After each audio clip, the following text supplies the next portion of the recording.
बिस्मिल्लाहिर्रहमानिर्रहीम। प्यारे बच्चों, अस्सलाम वालेकुम। गौहर पब्लिशर्स की जानिब से खुश आमदीद।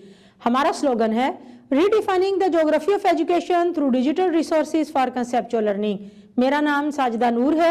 आज के इस वीडियो लेक्चर में हम गौहर निदाए उर्दू जमात हफ्तम के सबक नंबर 13 इकबाल रहमतुल्लाह अलैह का तसव्वुर शाहीन की मश्क का बकिया हिस्सा करेंगे। प्यारे बच्चों, मश्क की जो सरगर्मी हम करने जा रहे हैं वो है आओ पढ़ें।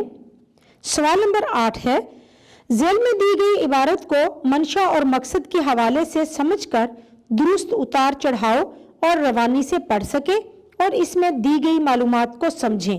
इकबाल रहमतुल्लाह अलैह का ज़माना हिंदुस्तान में गुलामी का ज़माना था। अंग्रेज हिंदुस्तान पर काबिज थे।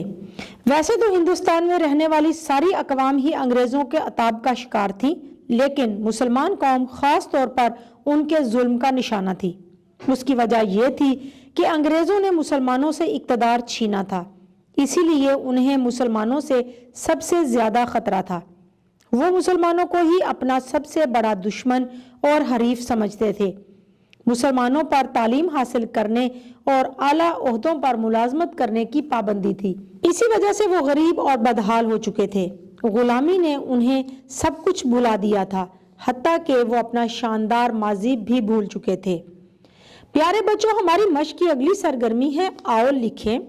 सवाल नंबर 9 है, झेल में दी गई इबारत की आसान अल्फाज में नसर लिखें। आइए पहले इबारत पढ़ते हैं और फिर इस इबारत की नसर लिखेंगे। हमारे आबा अजदाद पाकीज़ा किरदार और बुलंद ख्यालात के मालिक थे। जैसे एक शाहीन की परवाज बुलंद होती है, वो गैरतमंद और खुददार थे।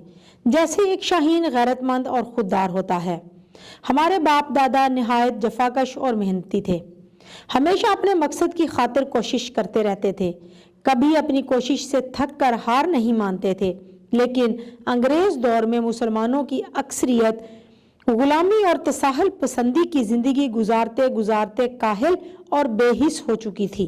तो आइए इस इबारत की अब नसर आसान अल्फाज में नसर लिखते हैं।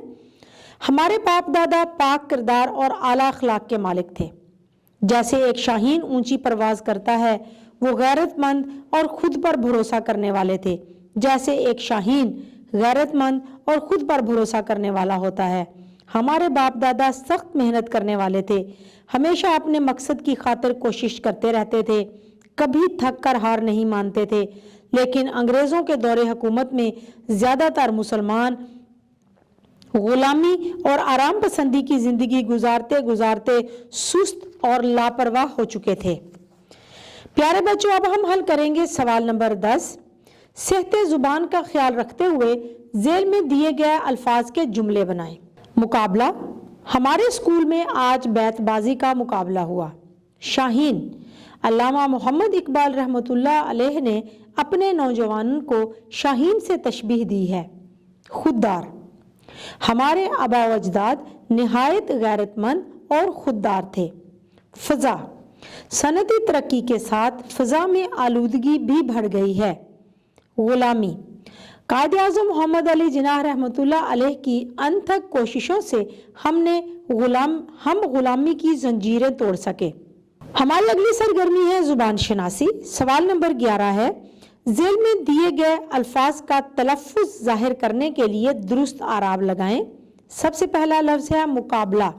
मीम के ऊपर पेश, बे के ऊपर ज़बर। जुर्म।